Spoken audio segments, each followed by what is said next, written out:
السلام علیکم ورحمۃ اللہ وبرکاتہ۔ الحمدللہ وقفا والصلاة والسلام علی سید الرسل وخاتم الانبیاء۔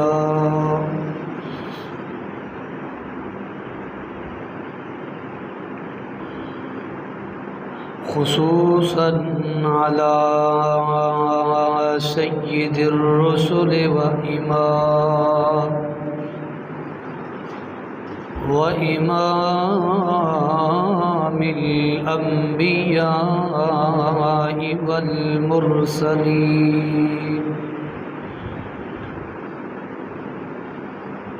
ونشهد أن لا إله إلا الله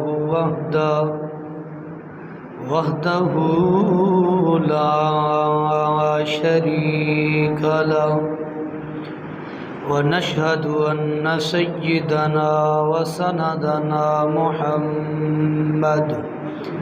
محمدا عبده ورسوله۔ اللهم صل على محمد وعلى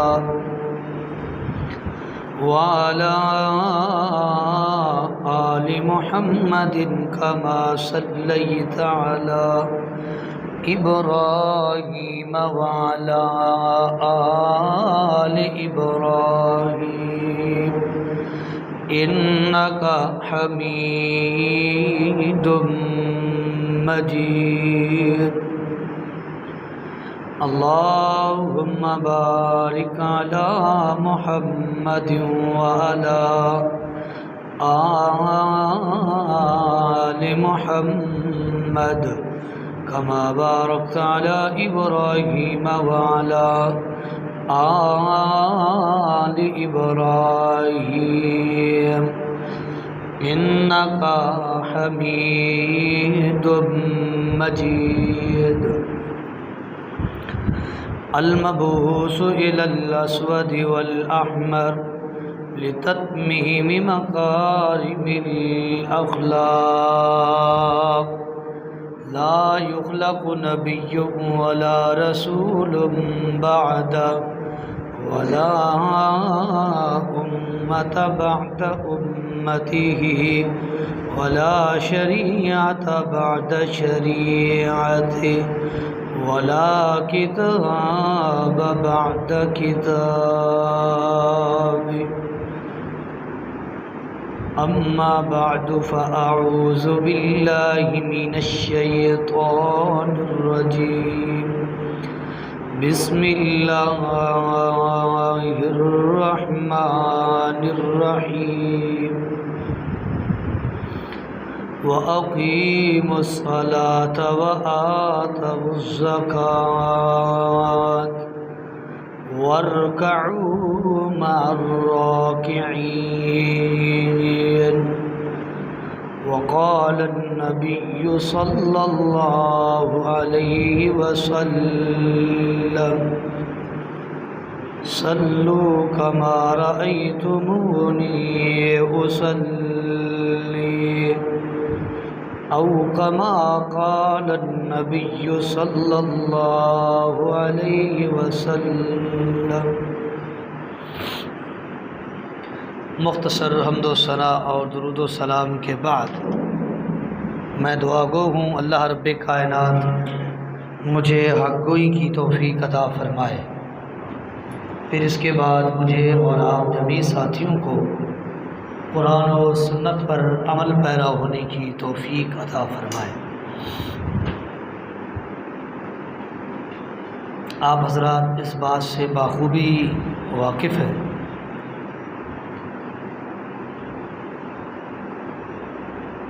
کہ نماز نبوی کے حوالہ سے مسلسل کئی جمعوں سے گزارشات اور معروضات آپ بھائیوں کی سماعت کے حوالے کر رہا ہوں۔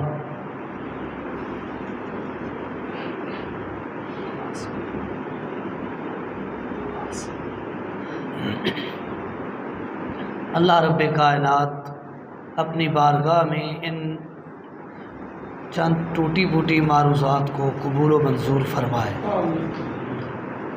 اور یہ بھی دعا کرتا ہوں اللہ رب کائنات ہمیں حق پر چلنے والا بنائے اور حق کا متلاشی بنائے، سنت سے پیار کرنے والا بنائے، احادیث مصطفیٰ سے محبت کرنے والا بنائے۔ اور یہ بھی دعا کرتا ہوں اللہ رب کائنات ہم سب مسلمانوں کو تقلید جیسی برائی سے محفوظ رکھے۔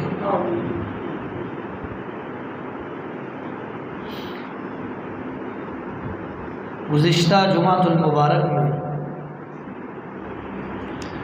میں نے آپ حضرات کے سامنے چند دلائل رکھے تھے اور ان کا علمی رد بھی آپ حضرات کی سماعت کے حوالے کیا تھا کہ جو ہمارے مسلمان بھائی یہ دعویٰ کرتے ہیں کہ امام الانبیاء جناب محمد رسول اللہ صلی اللہ علیہ وسلم نے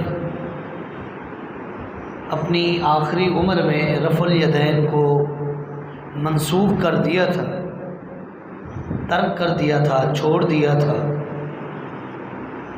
دلائل پیش کرتے ہیں، مناظرے مباحث ڈیبیٹ وغیرہ کرتے ہیں، ڈیبیٹ میں، مباحثے میں، مناظرے میں جو دلائل پیش کرتے ہیں، اس بھولی بھالی عوام کو چکمہ دینے کے لیے، چکر دینے کے لیے جن ادلہ اور براہین کا سہارا لیتے ہیں، ان ادلہ اور براہین کا آپ حضرات کے سامنے علمی جواب رکھا تھا۔ آج کے اس خطبہ جمعہ میں رکوع کے حوالہ سے چند معروضات رکھوں گا۔ سب سے پہلے رفع الیدین کر کے ہم نے رکوع میں جانا ہے، رفع الیدین فرما کر رفع الیدین کو کر کے رکوع کی طرف جھکنا ہے۔ اب سمجھنے والی بات جو ہے وہ یہ ہے کہ رکوع ہم نے کس انداز میں کرنا ہے۔ جس طرح آپ نے مولوی کو دیکھا، اپنے پیر کو، اپنے کسی بزرگ کو، اپنے کسی گدی نشین اور سجادہ نشین کو رکوع کرتے دیکھ لیا، اسی طرح رکوع کرنا ہے یا اس طرح رکوع کرنا ہے جس طرح حکم امام الانبیاء نے دیا ہے صلی اللہ علیہ وسلم۔ تو ملاحظہ فرمائیے، امام الانبیاء جناب محمد رسول اللہ صلی اللہ علیہ وسلم کی سیرت طیبہ کے حوالہ سے صحابی رسول بیان کرتے ہیں کہ امام الانبیاء جناب محمد رسول اللہ صلی اللہ علیہ وسلم رکوع فرماتے تھے تو امام الانبیاء جناب محمد رسول اللہ صلی اللہ علیہ وسلم کی پیٹھ مبارک بالکل سٹریٹ اور سیدھی ہوا کرتی تھی، کہیں سے اوپر نیچے سر نیچے جھکا لیا، پیٹھ اور کمر کو ٹیڑھا کر کے اس طرح رکوع کر لیا، یہ نبی علیہ الصلوۃ والسلام کی سنت مطہرہ سے، آپ کے طریقے سے ثابت نہیں۔ جس طرح امام الانبیاء جناب محمد رسول اللہ صلی اللہ علیہ وسلم نے رکوع فرمایا ہے، اسی طرح، اسی قدر، اسی حیثیت سے رکوع کرنا ہے۔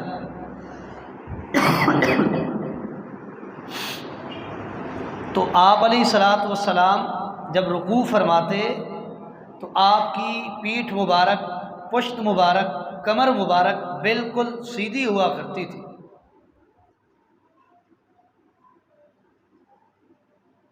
اور نبی علیہ الصلوۃ والسلام کا نہ سر نیچے کی طرف جھکا ہوا ہوتا تھا اور نہ ہی آسمان کی طرف اٹھا ہوا ہوتا تھا، بلکہ جس طرح پیٹھ سیدھی ہے، پیٹھ کے برابر سر کا یہ حصہ پیٹھ کے بالکل برابر ہوا کرتا تھا۔ یہ آپ علیہ الصلوۃ والسلام کا رکوع کا طریقہ ہے۔ اس کے بعد اس بات کا بھی خیال رکھنا ہے کہ ہم نے حالت رکوع میں اپنے دونوں ہاتھوں کو کہاں رکھنا ہے اور کس کیفیت اور حیت اور حیثیت میں کس طریقے کے مطابق رکھنا ہے۔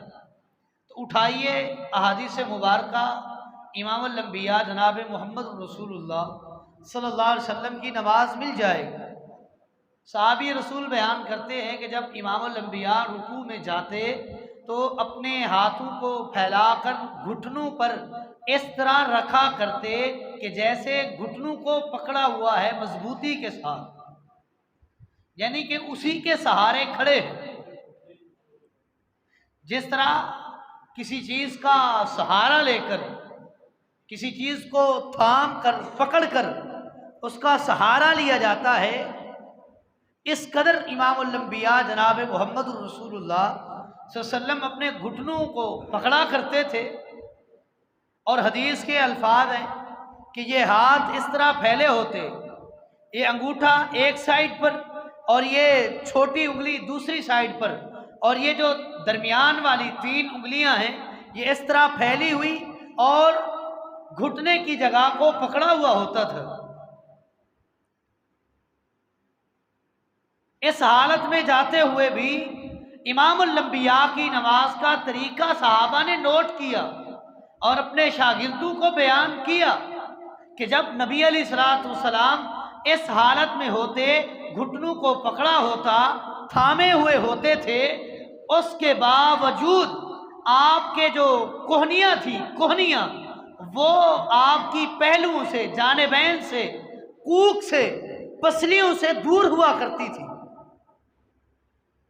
تو گویا بات ہمیں سمجھ آئی کہ رکوع میں جاتے ہوئے جب ہاتھ رکھا جائے تو ہاتھ اس کنڈیشن میں رکھا جائے، اور یہ جو کوہنیاں ہیں یہ کوک اور پہلو اور جانب کے ساتھ ملی ہوئی نہیں ہونی چاہیے، بلکہ کوک سے، پسلیوں سے، جانبین سے ہماری کوہنیاں دور ہونی چاہیے۔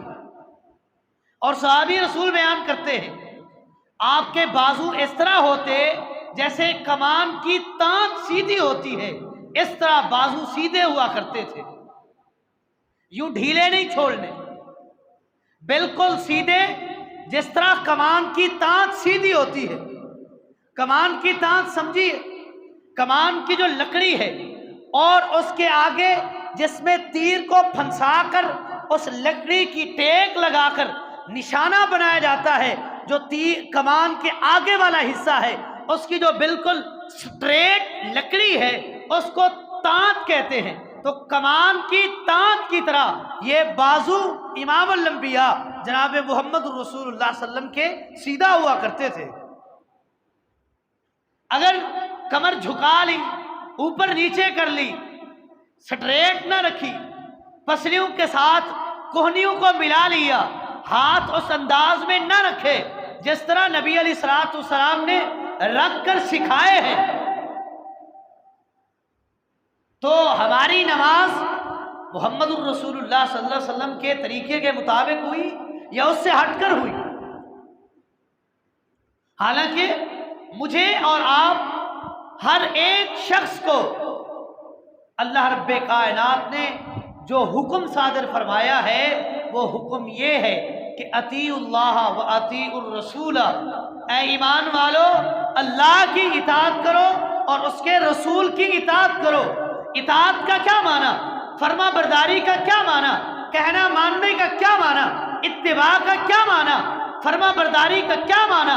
معنی یہی ہے کہ جس راستے پر محمد الرسول اللہ صلی اللہ علیہ وسلم چلا دے اس پر چل پڑیں، جس سے روک دے اس سے رک جائیں، جہاں منع کر دے وہاں سے رک جائیں، جہاں سے چلنے کا حکم صادر فرمائے آگے حالات کٹھن ہیں، مشکل ہے، جانا ناممکن ہے، امپاسبل ہے، پھر بھی آپ نے وہ کام کرنا ہے، اس لیے کہ یہ حکم ہے محمد الرسول اللہ صلی اللہ علیہ وسلم کا، اور جس کی اتباع کا مجھے بھی حکم ہے اور آپ جمیع ساتھیوں کو اتباع کا حکم ہے۔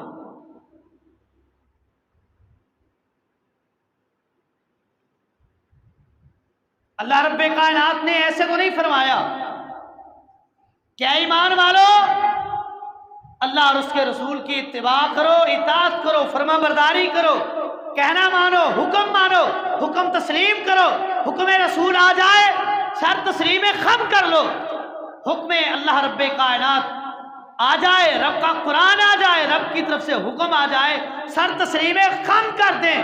عقل مانتی ہے تب عقل تسلیم کرتی ہے، تب عقل تسلیم نہیں کرتی، پھر بھی اس حکم کو ماننا ہے، کیوں؟ اس کا حکم محمد رسول اللہ نے دیا ہے صلی اللہ علیہ وسلم، جس کی اتباع کے بغیر کوئی چارہ نہیں ہے، کوئی گزارا نہیں۔ اگر اطاعت اور اتباع کے بغیر گزارا ہوتا تو ابو جہل نہ ہوتا، ابو لہب کے لیے رب کی طرف سے قرآن نازل نہ ہوتا، ان لوگوں کو، مشرکین مکہ کو اللہ رب کائنات نے عذاب میں مبتلا کیا، عذاب الہی کے مستحق بنے یہ لوگ۔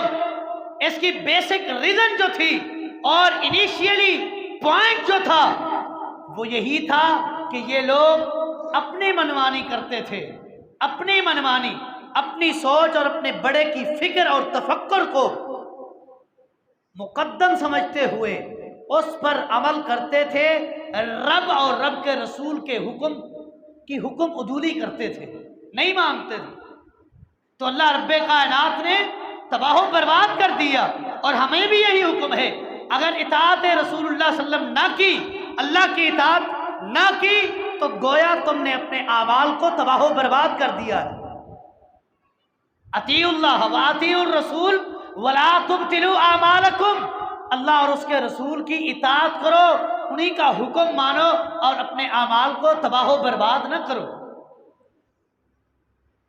ہم نے رکوع میں جانا ہے تو ان کنڈیشنوں کو، ان کیفیات کو، ان حالتوں کو فالو کرتے ہوئے رکوع کرنا ہے، کیوں؟ ہمیں اتباع کا حکم ہے، ہمیں اطاعت مصطفیٰ کا حکم ہے۔ جب اطاعت مصطفیٰ پر کاربند ہوں گے تو چھوٹی سی نیکی بھی باعث جنت بن جاتی ہے۔ جب اطاعت مصطفیٰ سے روگرداں ہوں گے، اطاعت اللہ سے روگرداں ہوں گے، منہ پھیریں گے، اعراض کریں گے، بڑی سی بڑی نیکی تیری اور میری تباہی اور بربادی کا سبب بن سکتی ہے۔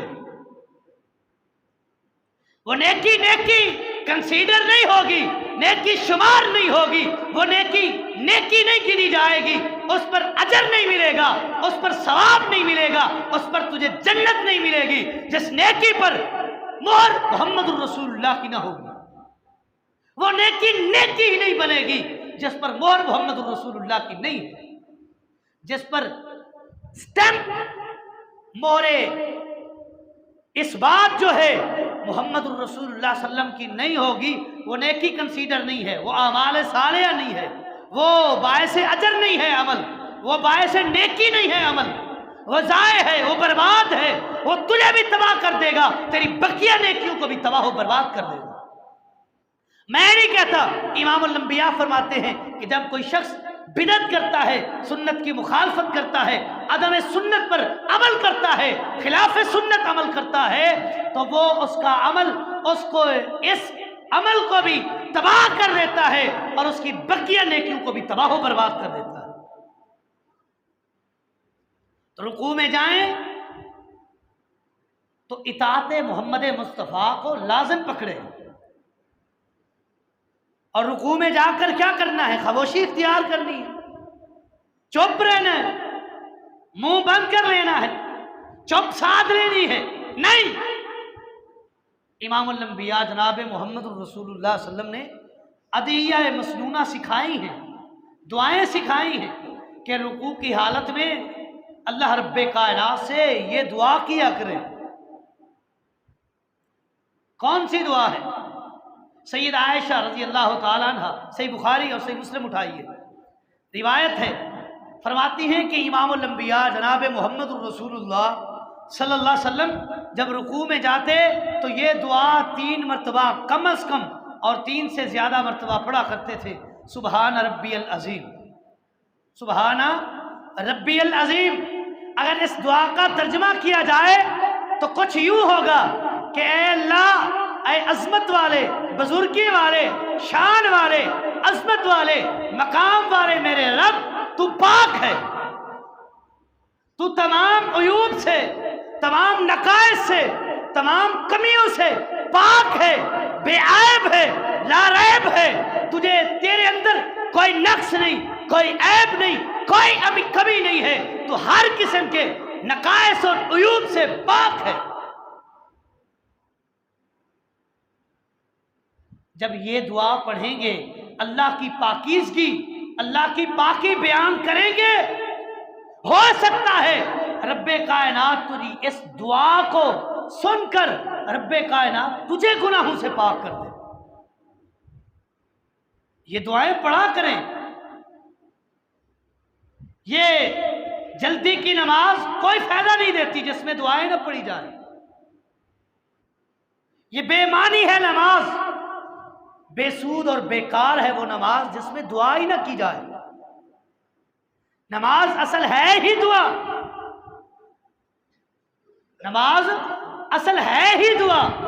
جب جو بندہ دعا میں دعا نہ کرے اور اس دعا کے بعد ہاتھ اٹھا لے تو اس دعا کا کیا فائدہ؟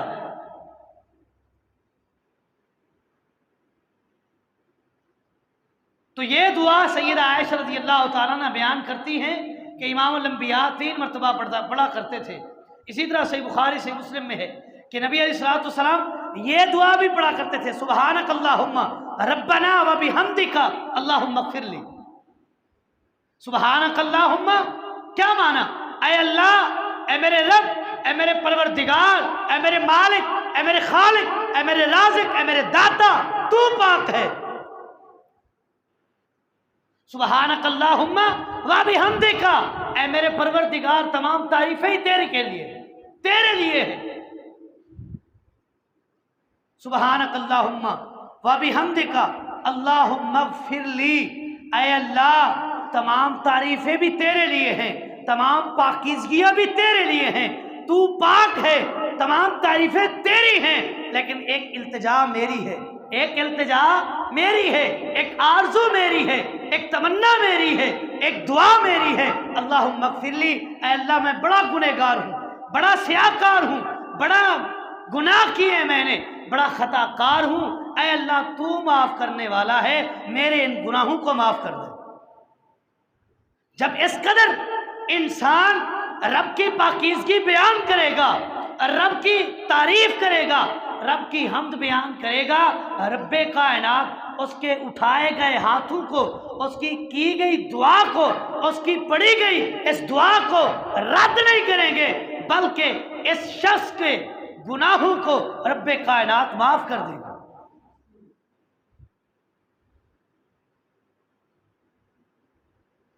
ہمیں پتہ نہیں کون سی جلدی ہوتی ہے، ڈیوٹی سے چھٹی بھی لے لی، وضو بھی کر لیا، مسجد میں بھی آ گئے، نماز بھی شروع کر لی، لیکن نماز وہ پڑھی جس پر وعید ہے محمد الرسول اللہ صلی اللہ علیہ وسلم کی طرف سے۔ امام الانبیاء فرماتے ہیں کہ اس شخص کی نماز نہیں جو آتا ہے اور کوے کی طرح 4 ٹھونگے مار کے چلا جاتا ہے، اس کی نماز نہیں ہے۔ جب کوے کی طرح 4 چونچے 4 ٹھونگے مارے چلا گیا، صحابہ کرام نے پوچھ لیا، اللہ کے رسول آپ نے یہ جو تشبیہ اور مشابہت اور سملیرٹی بیان کی ہے ہمیں سمجھ نہیں آئی، آپ نے کن باتوں کو نوٹ کر کے یہ سملیرٹی اور تشبیہ بیان کی ہے کہ کوے کی طرح آ کر 4 ٹھونگے مار کے چلا جاتا ہے، نماز نہیں ہے؟ تو نبی علیہ الصلوۃ والسلام نے فرمایا، جس شخص نے نماز بھی شروع کر لی، قیام بھی کیا، رکوع میں گیا اطمینان نہ کیا، رکوع سے کھڑا ہوا اطمینان سے کھڑا نہ ہوا، سجدے میں چلا گیا، سجدے سے اٹھا اطمینان سے بیٹھا نہ، پھر دوبارہ سجدے میں چلا گیا، گویا اس شخص نے کوے کی طرح 4 ٹھونگے ماری اور چلا گیا۔ تیرا وہ وقت بھی ضائع، تیرا وہ وضو بھی ضائع، تیری وہ نماز بھی ضائع، تجھے اجر بھی نہ ملے، اور وہی نماز کل قیامت کے دن تیرے گلے میں لٹکا دی جائے کہ تو نے یہ نماز پڑھی تھی لیکن اس نماز میں تو نے مخالفت سنت مصطفیٰ پر عمل کیا تھا۔ اب جواب دے، تجھے رب نے کس لیے پیدا کیا؟ مخالفت سنت مصطفیٰ کے لیے یا محبت سنت مصطفیٰ کے لیے؟ کیا جواب دو گے؟ خالی رب نے یہی پوچھ لیا، یہ کام کیا تو کیوں کیا، یہ کام نہیں کیا تو کیوں نہیں کیا؟ اس کیوں کا جواب نہ میرے پاس ہے نہ آپ کے پاس ہے۔ جب رب کی طرف سے کیوں کا سوال آ گیا، تیرا بیڑا پار نہیں ہوگا، تو تباہ ہو جائے گا، برباد ہو جائے گا، نیست و نابود ہو جائے گا، جہنم اپنا ٹھکانہ بنا لینا۔ رب سے یہ دعا کر، رب تجھ سے سوال نہ کرے، مجھ سے سوال نہ کرے، ہم رب کے سوال دینے کے قابل نہیں ہیں۔ رب نے سوال کر لیا، کیوں کیا ہے، اس کیوں کا جواب نہیں دے سکے۔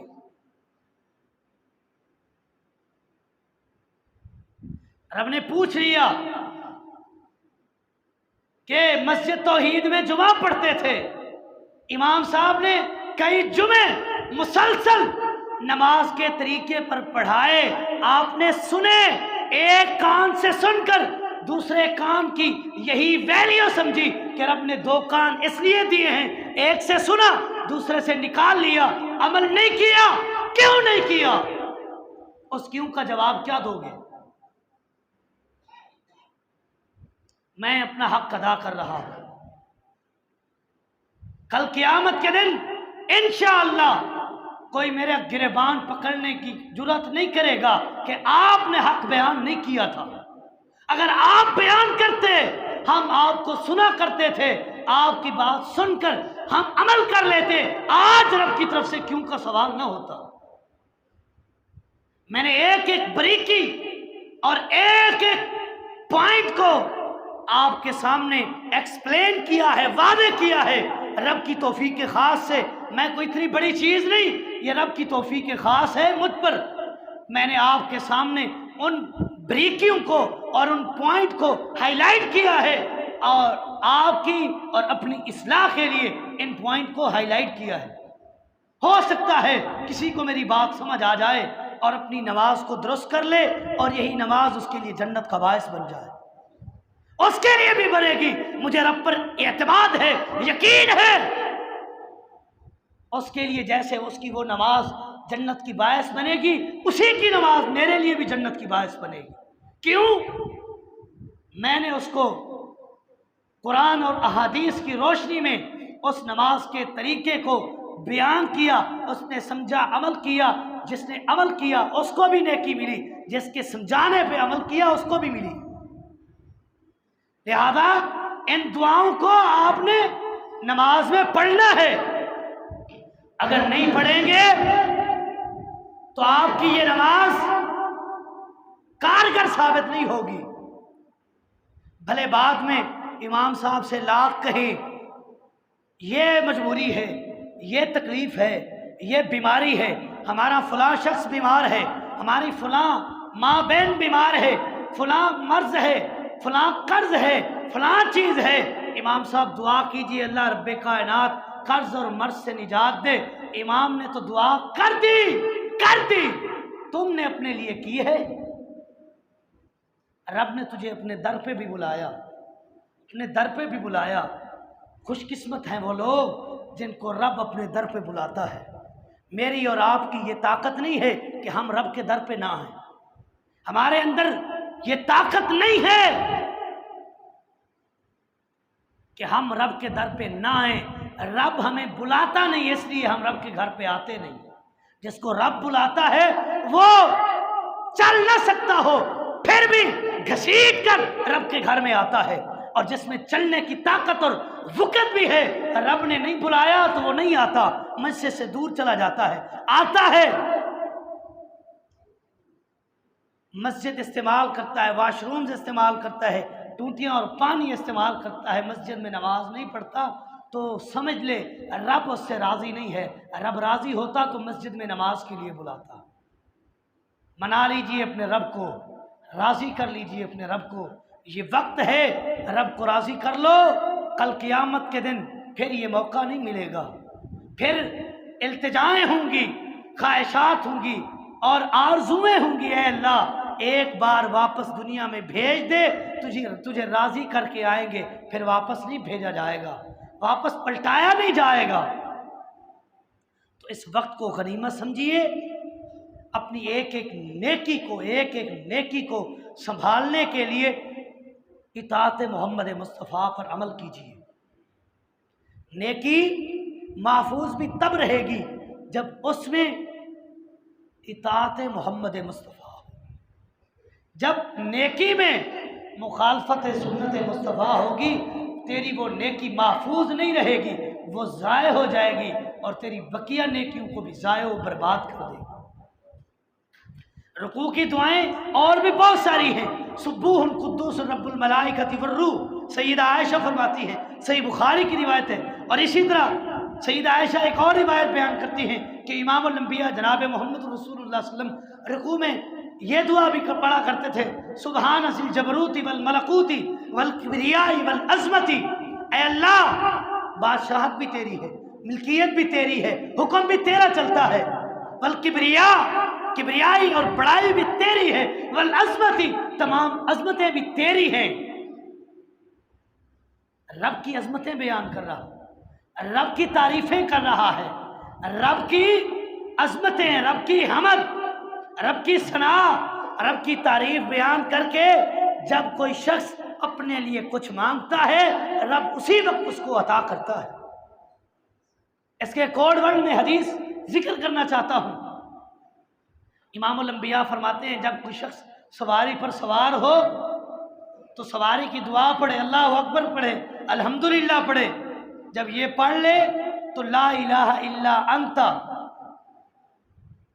یہ دعا پڑھے، جب لا الہ الا انت پڑھتا ہے اس کے بعد جو بھی دعا کرتا ہے رب اسی وقت اس کی دعا کو قبول کرتے ہیں۔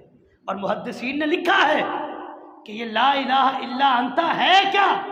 رب کی وحدانیت ہے، رب کے اکیلے ہونے کا اقرار ہے، رب کی حمد ہے کہ اے اللہ تیرے علاوہ کوئی الہ نہیں، تو بیڑے پار کرنے والا ہے، تو رزق دینے والا ہے، تو روزی دینے والا ہے، تو مالک ہے، تو خالق ہے، تو رازق ہے، تیرے علاوہ کوئی نہیں۔ جب کوئی شخص یہ اقرار کرتا ہے، رب کی توحید بیان کرتا ہے، رب کی تعریف کرتا ہے، رب کی حمد کرتا ہے، اس کے بعد جو بھی آرزو رب کے سامنے رکھتا ہے رب اس آرزو کو پورا کرتے ہیں اور اسی وقت پورا کرتے ہیں۔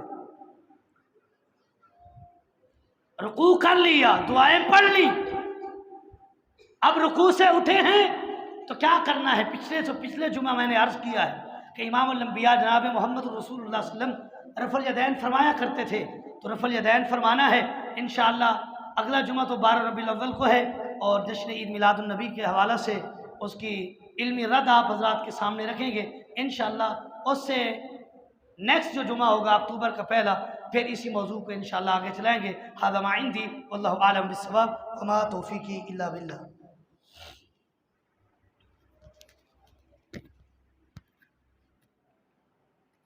الحمدللہ۔